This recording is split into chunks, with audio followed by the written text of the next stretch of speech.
Մենք շարունակում ենք մեր ընթացքը, բարեկամներ, չմոռանանք, օրը շաբաթ է, փետրվարի 24-ն է, սիրելիներ, եւ Բարև Երկիրը բացեց իր դռները ու հյուրընկալեց շատ հետաքրքիր մի մարդու։ Մենք ամիսներ առաջ հնարավորություն ունեցել էինք նրան եւս մեկ անգամ տեսնելու մեզ մոտ տաղավարում, միշտ էլ հաճելի է լսել նրան, որովհետեւ նրա խոսքը, նրա արտահայտած մտքերն ու կարծիքը շատ իմաստուն են եւ բովանդակալից եւ այդ ամենը հնչում են շատ կարեւոր հարցերի շուրջ։ Ներկայացնեմ նրան Էրեբունի պատմահնագիտական արգելոց թանգարանի տնօրեն Միքայել Բադալյանն է մեզ մոտ տաղավարում։ Ողջույն, պարոն Բադալյան։ Բարև ձեզ։ Բարի լույս, բարի գալուց նորից մեր տաղավար։ Այո, իսկապես։ Լավ եք։ Լավ, շատ շնորհակալ եմ կրկին ձեր տաղավար հրավիրելու համար։ Պարոն Բադալյան, իհարկե շատ հրաշալի ոգևորիչ նորություններ կան թանգարանում, կուզենայի, այո, հենց այստեղից սկսել խոսակցությունը, բայց քանի որ վերջին շրջանում կան կրքեր, այո, հասարակությունը լայն շերտերը գոնե շատ բռնկուն խոսակցությունների մեջ են, այդ արդեն չարչրկված, կարծում եմ 7-րդ դասարանի հայոց պատմություն դասագրքում տեղ գտած սխալների կամ ինչպես հեղինակն ինքն է ասում վրիպակների մասին, որոնք եղել են ժամանակի սղության հետևանքով։ Այս պահին չեմ ուզում շատ խոսենք այդ սխալներից եւ վրիպակներից, կարծում եմ արդեն բոլորը գիտեն, բայց այ հետաքրքիր է, ամիսներ առաջ հարցազրույցի ընթացքում հեղինակն ասաց, որ էլեկտրոնային տարբերակում արդեն ուղումներ են որոշակի կատարվում եւ շուտով նաեւ տպագրական տարբերակը կլինի պատրաստ։ Որքանով ես տեղյակ եմ եւ որքանով հետևում ենք այդ ակցիաներին տարատեսակ, դեռ անօգուտ է, որևէ պտուղ դեռ չի տվել եւ խնդիրը շարունակում է օդում կախված մնալ, ինչպես ասում են։ Շոշափելի արդյունք որպես այդպեսին դեռ չունենք։ Այո, նախ հասկանանք արդյոք ժամանակի սղությունն էր պատճառը, ինչպես հեղինակն ինքն է իր բոլոր հարցազրույցներում ասում, թե այնուամենայնիվ տողատակեր կան այդ սխալների եւ վրիպակների մեջ կարելի է փնտրել թե ոչ եւ վերջապես ինչ փուլում է գիրքը։ Շնորհակալություն։ Տեսեք, ես ինքս նաեւ գիտնական եմ, հնագետ եմ եւ այստեղ շատ կարեւոր է պատասխանատվության ֆակտորը։ Այսինքն, երբ որ դու մի բան անում ես, որտեղ կան թերություններ, շատ ավելի լավ է, երբ որ դու ասես կան թերություններ։ Այլ արդարացումները այստեղ տեղին չեն։ Խոսքը չի գնում իմ Սմբատ Հովհաննիսյանի կամ ինչ-որ մի գիտնականի հոդվածի մասին, որտեղ կարող են լինել այլ թերացումներ, բայց դա մեր թերացումն է, խոսքը գնում է մատաղ սերնդի կրթության մասին, որը գրելու համար հեղինակը եւ այն կազմակերպությունը, որը իրականացրել է դա, մասնակցային դպրոցը բավական մեծ գումար է ստացել պետությունից։ Այսինքն խոսքը գնում է պատասխանատվության մասին։ Եվ ինձ համար բավական տարօրինակ է անընդհատ լսել վրիպակ է եղել, կներեք, այդ դրա համար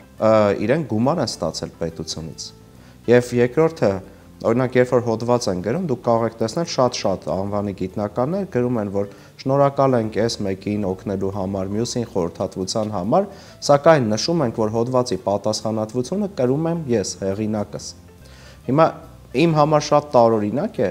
որ դասագրքի հեղինակը կարծես թե այնպիսի տպավորություն է ստեղծվում, որ ամեն ինչ արվում է, այս որպեսզի շեղեն բուն էությունից։ Ինչ ունենք մենք։ Մենք ունենք մի դասագիրք, եթե դուք տեսել եք հանրային հեռուստաընկերության եթերը, երբ ես հրավիրված էի Սմբատ Հովհաննիսյանի հետ բանավեճի, որը շատ կարճ էր, ես տարել էի դասագիրքը եւ էջ առաջ ցույց է տալի այդ բոլոր սխալները։ Մենք ուղղակի ժամանակը չէր հերիքի, որ ամբողջ էջով եւ նա եթե տեսնում եք համաձայնվում էր, ասում էր վրիպակ է։ Կներեք, այդ վրիպակների համար ով է պատասխան տալու։ Ով է պատասխան տալու են երեխեքին, ովքեր կրթվելու են դրանով, կամ նախորդ դասագիրքը։ Կներեք, եթե պետքա անընդհատ նախորդ դասագրքերը քննադատենք, ինչ ենք անում այդ նախորդ դասագրքերը։ Եկեք թողենք այդ նախորդ դասագրքերը, այլ նման բաներ չխոսայինք։ Եվ իհարկե այդ դասագրքում կան մի քանի կարևոր, այսպես կարմիր թելի պես գնացող մեսիջներ, այն է, ուրեմն մեր ծագման, հայոց ծագման, հայերի ծագման, Ուրարտուի եւ հայ առաքելական Սուրբ եկեղեցու եւ քրիստոնեության վերաբերյալ կարելի է ասել բավական սխալաշատ փաստերով ներկայացում է։ Այսինքն մարդիկ պետքա պատասխաներեք, երբ որ մենք խոսում ենք, հա, այսքան վրիպակ է լինում։ Չենք ուզում մի հատ խոսենք պատասխանատվության մասին եւ անընդհատ ասել վրիպակ է եղել։ Ինչ է նշանակում, տեսեք, նույն այդ հեղինակը հիմա կազմել է պատասխանները խիստ սուբյեկտիվ, այն աստիճանի, որ անգամ ցանկություն էլ չկա անդրադառնալ, որտեվ հասկանում է գիտնականը պետքա մնա իր մակարդակի վրա եւ ասենք դա գրել է, դες այո, մենք ընդունում ենք, որ սխալմամբ տեղադրված քարտեզը Ուրարտուի վերաբերյալ, այսինքն կներեք, այդ սխալմամբ տեղադրված քարտեզը ազդում է աշակերտների, ուսուցիչների վրա։ Եվ ներողություն եմ խնդրում, հիշում եք, ես այդ բանավեճի ժամանակ նրան ասացի, օրինակ, դուք որտեղից եք վերցրել, որ Արարատը գրել, տակը Ուրուրուտ հարցականով, որտեղից եք վերցրել, որ ուրարտական աղբյուրներում կա Ուրուրուտ անուն Արարատի, հա, այսինքն դա Արարատի խեղելու Արարատ անունը ձև է իմ կարծիքով, նա ասես ոչ մի տեղից վրիպակ է։ Դուք այս պատասխանները նորմալ եք ընդունում։ Այսինքն անընդհատ վրիպակ, այդ վրիպակներով քողարկվելու կամ քաղաքական, այսինքն ես օրինակ գիտնական եմ, իմ գիտությամբ եմ զբաղվում, իմ շատ ընկերներ քաղաքական ինչ-որ մեզ պրոցեսների մեջ տեղավորելու առումով, քաղաքական պրոցեսների մեջ ուզենայինք տեղավորվել, կգնայինք ինչ-որ հատուկ բաներ կհագնենք, շապիկներ կհագնենք, կգնայինք տարբեր տեղեր, ցույցեր կանենք եւ այլն կանենք, ինչ են փորձում գիտնականներին բերել մտնել այլ օրակարգ։ Եվ ինչի մենք պետքա նաեւ շնորհակալ լինել գիտնականներին, ովքեր զոհելով իրենց ժամանակը ուսուցիչներին ցույց տվեցին աշակերտներին, որ այսքան սխալաշատ է այս գիրքը, ու գիտեք որն է նաև ցավալի հատվածներից մեկը, որ այսօր աշակերտները իրանք են արդեն սխալները գտնում այդ դասագրքում։ Սա է լուրջ խնդիր եւ հեղինակը կարող ասի, հա ինչ ա եղել, որ թող գտնեն։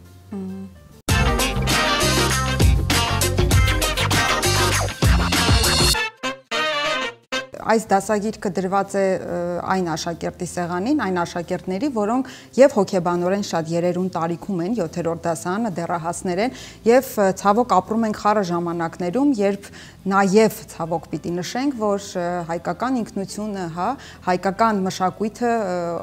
խարխլված վիճակում է։ Այս դասագրքում տողատակերով, եթե որևէ բան ուզում է հասկացվել աշակերտին։ Ի վերջո, ուսուցիչները, որոնք պետք է դասավանդեն այս դասագրքով, ծնողներ, մշակութային, հասարակական տարբեր գործիչներ ակցիաներ են կազմակերպում եւ իրենց բողոքի ձայնն են արտահայտում։ Ուսուցիչների հանրությունը կարծես թե լուր է, ուսուցչական կազմը։ Տեսեք, ժամը բնորան կազմակերպությունը ՀԿ-ն արել էր հատուկ հանդիպում նաև ուսուցիչների հետ, որտեղ մասնակցային դպրոցի նաև տնօրեններ հրավիրված եւ բազմաթիվ ուսուցիչներ արտահայտեցին իրենց բողոքի կարծիքը եւ նաև արտահայտեցին, թե ինչու այս դասագիրքը կիրառելի չի։ Նաև կան օրինակ ինձ մոտ գրեթե այդպես շփաթ չկա, որ Էրեբունի թանգարան կան ուսուցիչներ եւ ասեն, գիտեք, սա այս գիրքը կատաստրոֆա է, իրանով հնարավոր չի անցնել եւ ցավոք սրտի, բայց որ ասում ես, բա ինչի՞ չեք դուք դրա մասին բարձրաձայնում, դե գիտեք խնդիրներ կա, դե գիտեք ճնշում, կարող է մեր վրա ճնշում լինի եւ այլն եւ նաեւ գիտեք ինչ կա, նաեւ մենք կարող ենք անընդհատ խոսել այս թեմայի վերաբերյալ, բայց նաեւ մեր քաղաքացիները, մեր ուսուցիչները պետքա, որովհետեւ ում համար ենք մենք անում։ Ես օրինակ շատ գործեր ունեմ անելու եւ նաև մենք անում ենք երեխեքի կրթության համար, չէ, մեր ինքնությունը ճիշտ ներկայացնելու համար, ուսուցիչների համար։ Հիմա այդ ուսուցիչները, պետքա հասկանան, որ մի օր մենք ինչ-որ խնդիրներ ենք ունենում ազգային պետական, հա, դա նաև նրանից է, որ մարդը վախենում է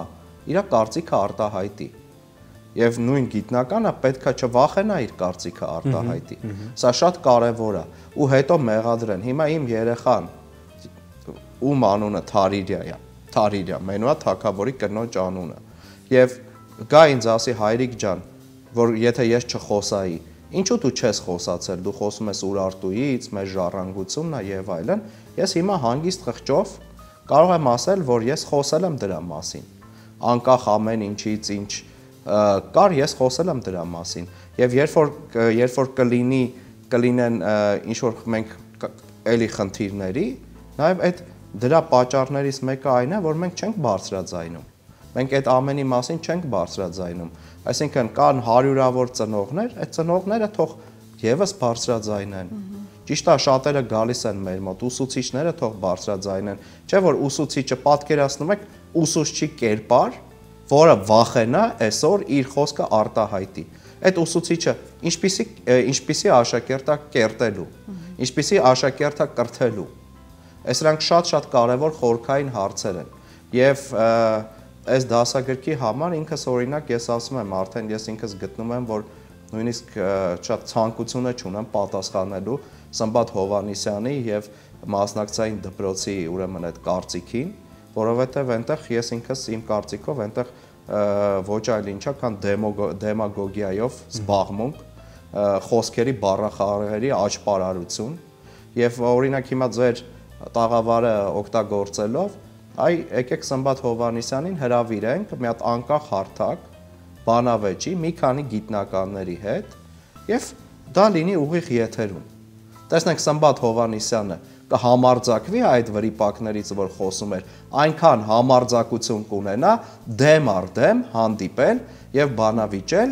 գիտնականների հետ։ Գիտեք, ԵՊՀ-ում եղել է քննարկում, այնտեղ նաեւ Սմբատ Հովհաննիսյանի ուսուցիչ մեր կողմից շատ հարգարժան,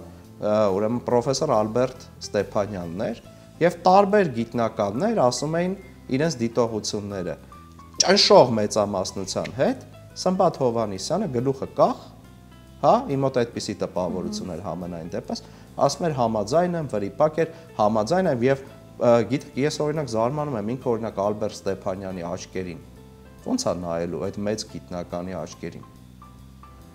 Չէ՞ որ այս ամենը անցնելու է։ Այս ամենը անցնելու է, այս ամեն ինչը անցնելու է։ Չէ՞ որ կա գիտական համայնք։ Եվ այդ օրը նույն Ալբերտ Ստեփանյանը առաջարկեց, ասաց եկեք այս դասագիրքը Սմբատի ներկայությամբ։ Եկեք այս դասագիրքը, այ ինչքան խմբագրություններ կա, բոլորը փոխենք, գրենք հեղինակ եւ բոլոր խմբագիրները։ Այսինքն այդպիսի առաջարկել է եղել, որը մերժել է գիտական համայնքը, որովհետեւ դա կլիներ ոչ թե Սմբատ Հովհաննիսյանի մենագրությունը, այլ դա կլիներ կոլեկտիվ խմբագրություն։ Բայց շարունակելով վերջին հարցը այս թեմայի շուրջ ամփոփենք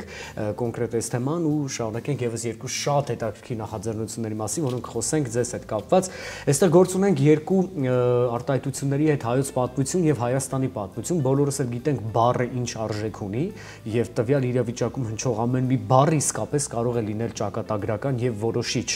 Մենք ինչ բախումներ կունենանք կամ արդյոք կունենանք որոշակի անհամաձայնություններ։ Եթե նախագիծը, հա, վերջապես ընդունվի եւ փոփոխվի անվանումը։ Տեսեք, օրինակ ես ինքս էլեկտրականությունից այդքան լավ չեմ հասկանում։ Եվ եթե պետքա օրինակ թանգարանում դու տնօրեն ես, հա, պետքա կայացնես որոշումներ, ասենք էլեկտրականության մասին, դու կանչում ես էլեկտրիկին, չէ՞։ Եվ սկսում ես իրենից խորհուրդներ հարցնել։ Հիմա շատ կարևոր է, երբ որ նման հարցեր են քննարկվում, այդ հարցերը քննարկվեն այն մասնագետների հետ, ովքեր տիրապետում են թեմային։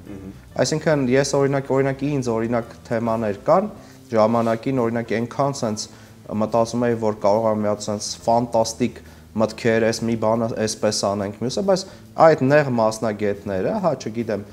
կենցաղավարության մեջ եւ այլն, ասում են, գիտեք ինչ կա, պարոն Բադալյան, սա անհնար է։ Կամ սա ռիսկեր ունի, երբ որ մենք ուզում ենք, հա, չգիտեմ, այս լույսը այսպես անցկացնենք, այն մյուսը թանգարանի համար այդպես անել։ Հիմա եւ այս դեպքում ռիսկը որն է։ Ռիսկը այն է, որ պետքա այս առումով քննարկել թեման մասնագետների հետ, կա պատմության ինստիտուտ, կա ԵՊՀ եւ մանկավարժական համալսարանի հայոց պատմության ամբիոններ կամ բազմաթիվ գիտնականներ, ցույց տվեք մեկին ում հետ է այս թեման քննարկվել։ Եվ գիտենք ԵՊՀ հայոց պատմության ամբիոնի կարծիքը այս առումով։ Հա, այս դուք օրինակ մենք ասում ենք, հա, օրինակ եթե բովանդակային բան չի փոխվելու, ինչի ենք մենք փոխում։ Օրինակ նույն կերպ մենք ասում ենք հայոց լեզու, չէ՞, ինչքան գեղեցիկ է։ Հիմա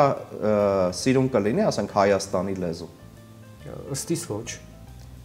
Դե ըստ ինձ էլ ոչ։ Ու այստեղ շատ կարևոր է, որ միասնական ջանքերով գալ հարցի լուծմանը, պրոֆեսիոնալների հետ քննարկումներով։ Սրանք շատ կարևոր են։ Ու անդրադառնամ մի հատ վերջի բան ասեմ, քանի որ ես Էրեբունի թանգարանի տնօրենն եմ։ Տեսեք, նույն այդ դասագրքի հեղինակը, որ դիմում է երկակի ստանդարտների, իրեն ես հարց եմ տալի, ասում ես եղբայր, դու ինչից ասես խոսում ես, հարեմներից խոսում ես, ընդ որում բերում ես վարկած, որը բացարձակ ճշմարտություն ես ներկայացնում, հին սպառված տեսություններ ես ներկայացնում։ Ու դա նորմալ է, որովհետև ինքը չունի այդ նեղ մասնագիտական գիտելիքները, հա, մի կողմ դնենք նաև որ որոշակի իմ եւ շատերի կողմից բան կա, որ նաև միտման, այսինքն շատ փաստերի նաև աղավաղումը միտումով է արվում։ Եվ դասագրքում միտող չկա, որ Էրեբունին եւ Երևանը իրար հետ կապ ունեն, ի՞նչ է գրել։ Ուրեմն մի հատ Ռիտոնի Էրեբունու նկար է ցույց տալի, որ տակը գրած է Երևան, ստորակետ Էրեբունի։ Ասում է, այս Ռիտոնով մենք ցույց ենք տալի այդ կապը։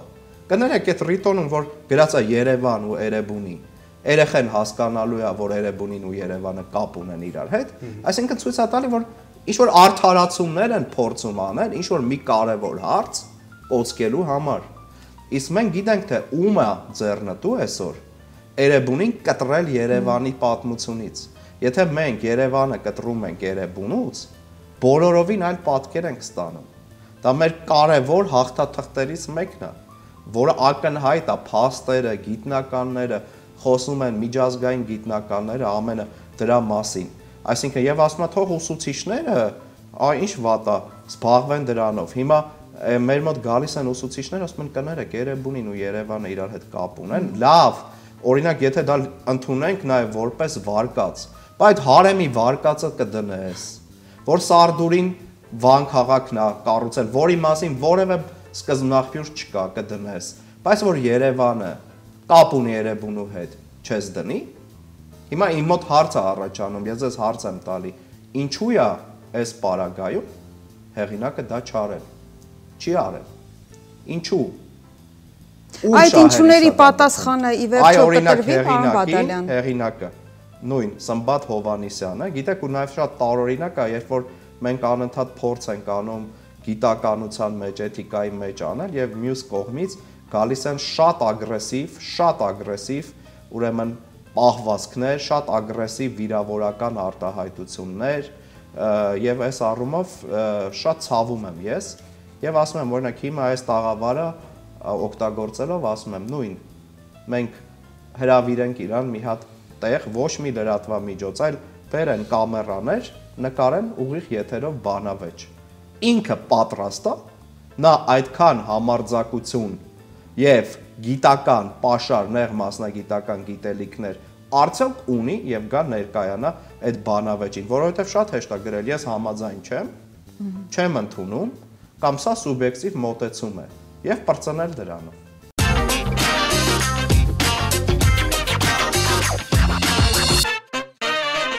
Իրականում ձեր թվարկած փաստերից մի պարզ բան կարելի է հասկանալ, որ դեռ այս ամենը արվում է շատ ինքնանպատակ եւ առանց նժարի վրա դնելու են կարևոր հանգամանքները, որոնք իսկապես կարող են լինել որոշիչ եւ ճակատագրական այն սերնդի համար, որ քիչ առաջ ինքներդ կոչեցիք հենց մատաղ սերունդ, որից շատ բան է կարծում եմ կախված տարիներ հետո, թե ինչպեսին կլինենք մենք եւ մեր հայոց պատմությունը։ Պարոն Բադալյան, իսկ խմբագրման գործընթացը իսկապես սկսվել է։ Ես տեղյակ չեմ խմբագրման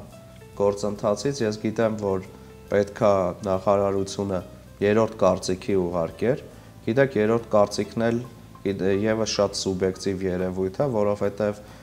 60-ից ավել էջ դիտողություն գրել են, կարելի ասել, հանրապետության շատ իրենց ոլորտների ճանաչված գիտնականներ եւ գիտեք մենք այդ ոլորտներում այնպես չի որ շատ գիտնականներ ունենք տարբեր տարբեր շրջաններից վերաբեր 60 էջից ավել դիտողություն 60 էջից ավել դիտողություն է գրվել այդ դասագրքի վերաբերյալ։ Այդ դասագրքում չկա էջ, գրեթե չկա մեկ էջ, որտեղ սխալ, վրիպակ, անճշտություն չլինի կամ փաստերի աղավաղում։ Պատկերացրեք մենք ինչի հետ գործ ունենք եւ պետքա հասկանալ, արդյոք այս մարդուն չենք ուզում մի հատ պատասխանատվության ենթարկել։ Չէ՞ որ նա մեր հարկերով է գումար ստացել։ Օրինակ ես ասեմ, օրինակ ինձ մոտ եղել են տարբեր պրոյեկտներ, այս կամ այն պատճառներով եղել են անձնական կամ այլ ես հրաժարվել եմ։ Որովհետեւ մի բան եթե անում ես կամ պետքա լավ անես, կամ չանես, ինչա նշանակում ժամանակս չի հերիքել։ Նույն այդ քարտեզը, որ հիմա նորը դրել են, ինչ դուք մտածում եք Սմբատ Հովհաննիսյանն է կազմել։ Ես շատ լավ գիտեմ Սմբատ Հովհաննիսյանը, մեր շատ լավ մեր աշխարհում ամենահայտնի ուրարտագետներից մեկին է խնդրել, որ օգնի, որ նոր քարտեզը Ուրարտուի սարքեն։ Բայց եթե կարողանում էր դա անել, ինչու չէր գնում ավելի նախորոք դա անում։ Եւ շատ գիտեք, օրինակ ձեր հավատը գալիս է, որ խոսում են, ասում են ես ժամանակ չեմ ունեցել։ Ո՞ս կարող է ժամանակ չունենալ։ Որտեղ է պրոֆեսիոնալ։ Ու նաև եթե ասում եք, որ բոլորը արդեն ասում են, որ միտում կա այստեղ, տողատակեր կա, եթե հիմա հնարավոր է ավելի ճշգրիտ քարտեզը տեղադրել, այսինքն այդ զսպան մեխանիզմը հիմա չի գործում, սկզբում գործում էր, դա փորձենք դա հասկանալ։ Տեսեք, ես ասում եմ, որ ճնշման արդյունքում ի վերջո փոխվեց։ Ես չեմ կարող այդպիսի հարցերի պատասխանել, դա ճնշման չի։ Ես փաստում եմ այն ինչ որ կա եւ ֆիքսում եք, հա, որպես գիտնական։ Եվ կարող եմ ասել, որ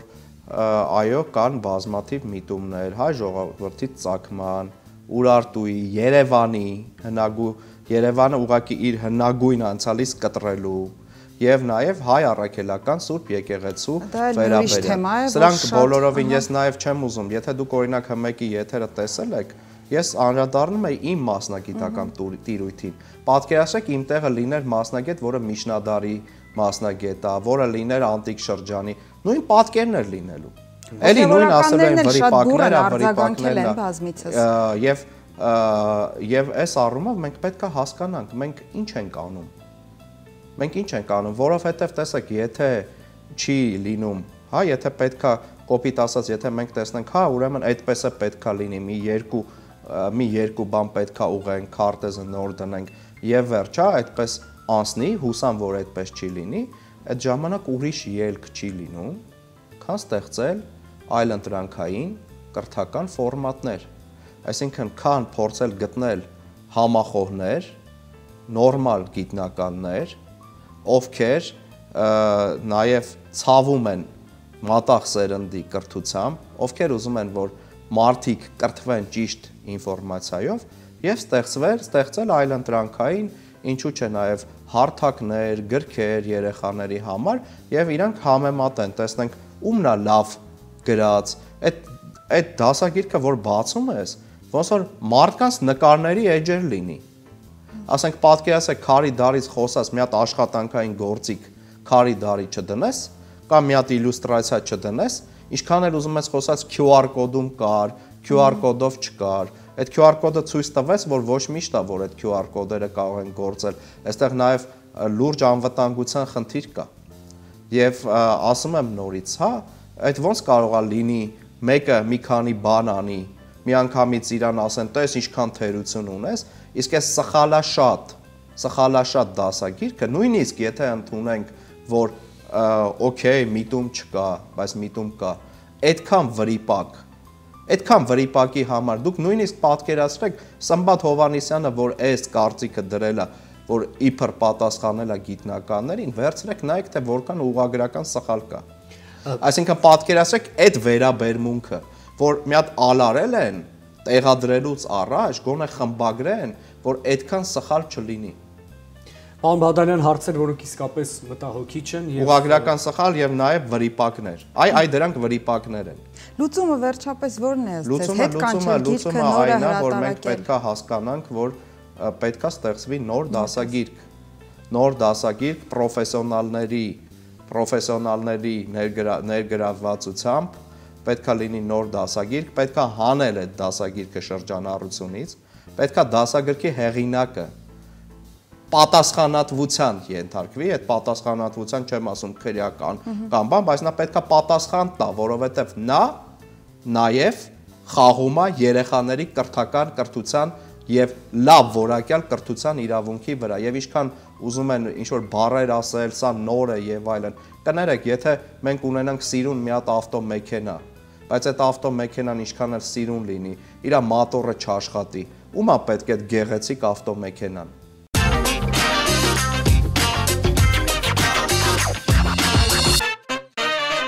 Այս ամենի ֆոնի վրա ուզում եմ խոսել են գեղեցիկ նախաձեռնությունների եւ միջոցառումների մասին, որոնք ունենում է Էրեբունի պատմանագիտական արգելոց թանգարանը ղեկավարությամբ ձեզ 2023 թվական հոկտեմբերի 30-ից մինչև 2024 թվականի հունվարի 28-ը Պուշկինի կերպարվեստի պետական թանգարանում տեղի ունեցավ Ուրարտուի թագավորությունը, հին Հայաստանի ժառանգությունը, Ուրաշթու Արմինա խորագրով ժամանակավոր ցուցադրությունը եւ փետրվարի 14-ին էլ Սանկտ Պետերբուրգի պետական Էրմիտաժում Ուրարտուի դահլիճում բացվել է Էրեբունի թանգարանի անկյունը եւ այնտեղ ցուցադրված են 3 հնագիտական արտեֆակտ Էրեբունի թանգարանից։ Շատ կարճ ամփոփենք այս գեղեցիկ նախաձեռնությունների մասին ու ավարտենք։ Դա ձեր նշած Պուշկինի անվան ցուցադրության վերաբերյալ բավական անդրադարձ կա, դրանք նաև միայն Էրեբունին չէր կազմակերպել, թեև ինքս ահռելի դեր եմ կատարել, հա, կոորդինացիայի, երբ որ սկսվում էր այս ամենը եւ տեսակ, որ 183,000-ից ավել այցելու է ունեցել այս ցուցադրությունը, այսինքն սա միջոց էր մեր ժառանգությունը հանրահռչակելու համար։ Էրմիտաժում բացված անկյունը եւս բացառիկ է, որովհետեւ աշխարհում չկա որևէ այլ թանգարան, որքան ինձ հայտնի է, որը Էրմիտաժում ունենա անկյուն եւ այնտեղ մեկը Երևանի ծննդյան վկայականներից մեկն է դրված եւ բուկլետներ շատ գեղեցիկ, որոնք պատմում են Էրեբունու մասին, Երևանի մասին եւ 1 տարի այդ բուկլետները պարբերաբար դրվելու են, տեսեք ինչքան կարեւոր է աշխարհի կարեւոր մշակութային հարթակներից մեկում, ուրեմն հանրահռչակել մեր ժառանգությունը։ Մի քանի օրից մենք Լուվրի թանգարանի հետ կսկսենք նաև արդեն վճռական փուլը Էրեբունի թանգարանի նոր ցուցադրության կազմակերպման առումով ցավով պետքա նշեմ, շատ էլի մեծ ցավով, որ էլի լինում են մարդիկ, որ փորձում են մեր վրա ցեղ շպրտել եւ քանի որ մենք ինձ թվում է հանդգնել ենք ճիշտը ասել, հա, եւ փորձում են մեզ էլի տարբեր ինչ-որ քաղաքական երանգների մեջ ներկայացնել, ասենք այսօր ընկերներիցս մեկը ինձ բան էր ուղարկել, որ այդ դասագրքի մոլի պաշտպաններից մեկը գրել էր, դե տեսեք, նրանք ռուսների հետ են համագործակցում, փաթաթվում են ռուսների հետ եւ այլն, եւ նման պատկերացրեք ինչ ոչ բավական տհաճ բաներ անել, հիմա պատկերացրեք մենք ֆրանսիացիների հետ ենք պրոյեկտ անում Լուվրի հետ, բրիտանական թանգարանի հետ ենք պրոյեկտ անում, հայ-ամերիկյան Շենգավիթում պրոյեկտ ենք իրականացնում, մոտ օրերս մեր իտալացի գործընկերների հետ մարտին սկսում ենք լուրջ պրոյեկտ։ Հիմա ինչ մենք հիմա բան ենք, իտալա հպատակ ենք, բրիտանա հպատակ ենք, թե ինչ ենք, մենք հայակենտրոն եւ հայանպաստ քաղաքականություն ենք անում, եթե մեկին դա դուր չի գալիս, դա նրանց խնդիրն է։ Եվ նաև պետք է ընկալել, որ յուրաքանչյուր իրեն հարգող գիտնական, յուրաքանչյուր ճշմարտությունը ասող մարդ ինքը ուղղակի չափազանց կարևոր արժեք է այս պետության համար։ Այլ ուրիշ բան, որ կան մարդիկ, որոնք իրանց էությունն է, իրանց նատուրան է, որ կարող է ինչ-որ մեկը գա, հա, իշխանության, սկզբից դրանք գցնեն, հենց գնա իշխանության, հետո այս նոր եկածին գցնեն, հետո մյուսը գնա նրանք գցնեն եւ այսպես ապրեն։ Հա, սա իմ մեր կողմից, իմ ընկերների կողմից ոչ այդքան ընդունելի ֆորմատ է եւ մենք շատ ուրախ ենք, որ մենք նման ծրագրեր ենք իրականացնում, նման մեծամասշտաբ ծրագրեր ենք իրականացնում, որով մեր երկիրը, մեր պետությունը հանրահռչակվում է, Հայաստանի անունը, հայոց պատմությունը եւ առաջ Աստված պետքա նաև շատ այլ պրոյեկտներ իրականացնել։ Եվ գուցե չլինեին այս խնդիրները, եթե իսկապես մշակույթը, գիտությունը, կրթությունը զատված լինեին քաղաքականությունից եւ յուրաքանչյուրը իր գործով զբաղվեր։ Գուցե փիլիսոփայորեն հնչի, բայց մշակույթը աշխարհին է, կարծում եմ, ազգություն որպես այդպեսին պետք է խտրականություն չդնենք եւ իմանալ ճանաչել մյուս ազգերի։ Գիտեք, մշակույթի համաշխարհային մշակույթի մեջ դու պետք է ունենաս քո երանգը։ Այսինքն իհարկե դա մեր մշակույթը ինքը համաշխարհային է, բայց այնտեղ դու ներկայանում ես քո երանգներով։ Եթե դու չունես քո երանգները, արդեն դու դառնում ես ոչ այդքան հետաքրքիր։ Եվ առհասարակ, եթե չունես, ինչպես մասը կազմես այդ մեծ ժառանգության։ Շատ մտահոգված եք Աստված, որպեսզի բոլորը նախաձեռնությունները, որոնք դուք իրականություն եք դարձնում, ձեզ մոտիվացիա տա, ձեզ ուժ տա, որպեսզի պայքարեք բոլոր այն ոչ արդարացված հանգամանքների վրա, որոնք ոչ այդքան ի նպաստ կարող են աշխատել մեր հայ ինքնության, մեր տեսակի եւ ի վերջո մեր պատմության վրա։ Շնորհակալություն, որ այս խառը ժամանակամիջոցում գտաք րոպեներ, միացաք մեզ եւ շաբաթ առավոտ մենք ունեցանք հետաքրքիր հարցազրույց։ Սեպետ ոչինչ փոխել, կարծում եմ, այս մի քանի րոպեի ընթացքում չի լինի, բայց եթե բոլորս մի քանի րոպե կարծում եմ հատկացնենք եւ խոսենք այս թեմայի շուրջ, գուցե մենք ցավոք մտածում ենք, որ ոչինչ փոխել չի կարելի,